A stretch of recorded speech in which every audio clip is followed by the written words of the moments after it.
पिछले वीडियो में हम लोग सीखे थे लिमिट का कंसेप्ट।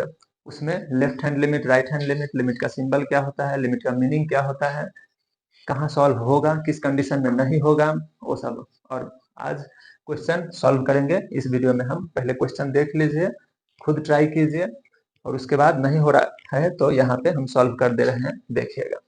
देखिए यहाँ पे अगर लिमिट एक्सटेंड्स टू 2, किसी भी लिमिट में हम डायरेक्ट पहले x का जो वैल्यू है वो देंगे, और वो देने के बाद अगर इनडिटर्मिनेट का फॉर्म में आ रहा है तो हम वहां से प्रोसेस चेंज करेंगे, और अगर कहीं कोई रियल वैल्यू आ गया तो प्रोसेस चेंज नहीं होगा। जो जनरल अलजेब्रा का रूल है वही यहाँ पे भी होगा। तो देखिए इसमें हम ट्राई करते हैं, क्वेश्चन फ्रैक्शन में है ही नहीं। अगर क्वेश्चन फ्रैक्शन में नहीं है तो 100% कंफर्म हो जाइए कि वो मीनिंगलेस आएगा ही नहीं। मगर फिर वहां पे अगर टेंड्स टू कोई रियल वैल्यू होगा, टेंड्स टू इनफाइनाइट होगा, तो फिर उसका कंडीशन हम बोलेंगे अगले वीडियो में। यहाँ पे देखिए डायरेक्ट वैल्यू रखेंगे, देखिए 2 और x के जगह पर 2 रखेंगे तो 2 square plus 3 into 2 minus 14। 2 two जा 4, 2 जा 8, 8 प्लस 3 टू जा 6 minus 14, 8 plus 6 14 minus 14 equals to 0। अब देखिए 0 एग्जैक्ट वैल्यू है, ये रियल नंबर है, तो रियल नंबर अगर आ रहा है आंसर तो वही आंसर होगा। हम उसका प्रोसेस चेंज नहीं करेंगे। यहाँ पे 0 है, 0 एक रियल वैल्यू है, इसलिए इसका हो गया। सिर्फ आएगा 0/0 का फॉर्म में, या जितना इनडिटर्मिनेट का फॉर्म लिखाए थे उस सब का फॉर्म में अगर आ रहा है तब हम प्रोसेस चेंज करेंगे। अब हमारा दूसरा एग्जाम्पल देखिए, यहाँ पे एक बार डायरेक्ट पुट करके देखिएगा। डायरेक्ट यहाँ पे रखेंगे 0 तो देखिए 0 0 0 आ जाएगा, यानी कि ये हो जाएगा 0 और डिवाइड, यहाँ 0 यहाँ 0, नीचे भी 0 हो जाएगा। तो आ रहा है 0/0 का फॉर्म में, तो 0/0 का फॉर्म में आ रहा है तो अब हम डायरेक्ट नहीं देंगे, नहीं तो 0/0 मीनिंगलेस हो रहा है। तो यहाँ से अब हम प्रोसेस चेंज करेंगे। देखिए सेम लिखिए, लिमिट x टेंड्स टू 0, और इसमें से जो कॉमन है, अगर फैक्टराइज हो रहा है तो फैक्टराइज, पहले तो कॉमन ही है तो हम कॉमन लेंगे। 4x² माइनस है तो माइनस, एक x कॉमन है तो x प्लस 2 डिवाइड, यहाँ से अगर x लेंगे तो 3x प्लस 4 होगा। देखिए x कैंसिल। अब हम लोग सीखे थे कि अगर नोमरेटर और डिनोमिनेटर में से कोई वेरिएबल अगर कैंसिल हो रहा है तो वहीं से हमारा काम बन जाएगा। अब वेरिएबल कैंसिल हो गया तो हम डायरेक्ट x का वैल्यू दे सकते हैं। अब 0/0 आएगा ही नहीं, और जब तक वेरिएबल कैंसिल नहीं होगा तब तक आएगा ही आएगा। इसीलिए यहाँ पे हम x का वैल्यू लिख देंगे। अब 4 और x का वैल्यू 0, तो 0 का square minus 0 plus 2 divide 3 into 0 plus 4। अब देखिए ये 0 हो जाएगा, ये 0 हो जाएगा, बाकी 2 है इधर, ये 0 4 है, तो इसे लोएस्ट टर्म में ले जाएंगे। 2 1 जा 2, 2 2 जा 4, तो 1/2 इसका आंसर हो गया 1/2। अगर हम प्रोसेस चेंज नहीं करते तो 0/0 होता है, इसलिए अब आंसर 1/2। इसी तरह हमारा अगला क्वेश्चन है, यहाँ लिमिट x टेंड्स टू 4। यहाँ पे भी ट्राई कीजिए पहले कि किस फॉर्म में आ रहा है। अगर 4 देंगे तो देखिए 4 4 जा 16, 4 जा 64, 64 माइनस 64 0, और इधर 4 4 जा 16 माइनस 16 0 होगा। फिर 0/0 का फॉर्म में आ रहा है। वैसे तो हमको लिमिट में यही फॉर्म सीखना ही है, पहले वाला जो था वो तो सिर्फ हम कंसेप्ट क्लियर करने के लिए क्वेश्चन दे दिए हैं, ताकि अगर रियल आ रहा है तो आप लोग एग्जाम में कंफ्यूज नहीं होइएगा कि रियल है तो वही होगा आंसर। मगर लिमिट का जो ओरिजिनल कंसेप्ट है वो इसी के लिए है, 0/0 का फॉर्म के लिए। तो देखिए यहाँ से फिर हम a cube minus b cube के फॉर्म में इसे लाएंगे। 64 को हम 4 का क्यूब लिख सकते हैं, और नीचे एक्स स्क्वायर माइनस 16 को 4 का स्क्वायर। अब फिर a cube minus b cube का फॉर्मूला लगाइए। बाकी ये हम लिखेंगे limit x tends to 4, a cube minus b cube का a माइनस b, और a square plus a b, तो a है x और b है 4, तो 4x हो जाएगा, a b plus b square, तो 4 4 जा 16 divide a square minus b square, तो a minus b, a plus b. इसके बाद x माइनस 4 कैंसिल। अब कैंसिल हो गया तो हम x का जो वैल्यू है वो x के जगह पर रखेंगे, और जब वैल्यू रखने लगेंगे उसके बाद ये साइन हम नहीं लिखेंगे, सिंबल नहीं होगा, तो डायरेक्ट वैल्यू दीजिए। 4 का square plus 4 into 4 plus 16 divide 4 plus 4।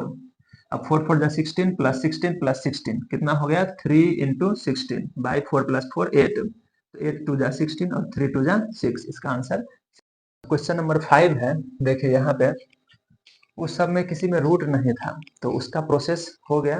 और जब क्वेश्चन में फंक्शन में यानी कि रूट अगर आएगा तो रूट का प्रोसेस होता है कि अगर नोमिनेटर में रूट है तो नोमिनेटर को रेशनलाइज करेंगे, अगर डिनोमिनेटर में रूट है तो डिनोमिनेटर को रेशनलाइज करेंगे, और अगर दोनों में रूट है, नोमिनेटर और डिनोमिनेटर दोनों में, तो एक ही बार में हम दोनों का रेशनलाइज करेंगे, उसके बाद ही सॉल्व हो सकता है। तो यहाँ पे देखिए सिर्फ नोमिनेटर में है तो सिर्फ नोमिनेटर को हम रेशनलाइज करेंगे। Limit x tends to a, और इसे चेक कर सकते हैं, वैसे तो बोल ही दिए हैं कि आएगा ही 0/0, लेकिन चेक कर सकते हैं x का वैल्यू अगर a देंगे तो यहाँ पे 3a और a 2a plus a 3a, 3a minus 3a 0 आएगा, और नीचे a माइनस a 0, 0/0 का फॉर्म में ही है, इसलिए यहाँ पे अब हम रेशनलाइज करेंगे। तो देखिए √3x minus 2x plus a by 2x minus a into, अब रेशनलाइज, यहाँ पे रेशनलाइजिंग फैक्टर होगा, माइनस है तो सिर्फ यहाँ पे प्लस देंगे, बाकी सभी वैल्यू सेम होगा, बाई वही √3x plus √2x plus a। इसके बाद limit x tends to a, अब यहाँ पे देखिए a minus b a plus b, a minus b a plus b का formula a square minus b square. देखिए यहाँ पे अगर हम स्क्वायर देंगे तो स्क्वायर से रूट कैंसिल होगा, कितना 3x माइनस यहाँ भी स्क्वायर तो कितना 2x और minus plus minus, divide 2x minus a, और यहाँ पे 3x plus 2x plus a। क्योंकि यहाँ पे a minus b a plus b नहीं मिल रहा है, इसलिए हम दोनों को लिखेंगे, और ऊपर a minus b a plus b का फॉर्म में है तो a square minus b square. यहाँ पे थोड़ा हम फास्ट कर दिए हैं, एक्सप्लेन कर दिए हैं, अगर समझ में नहीं आएगा तो रफ में ट्राई कीजिएगा।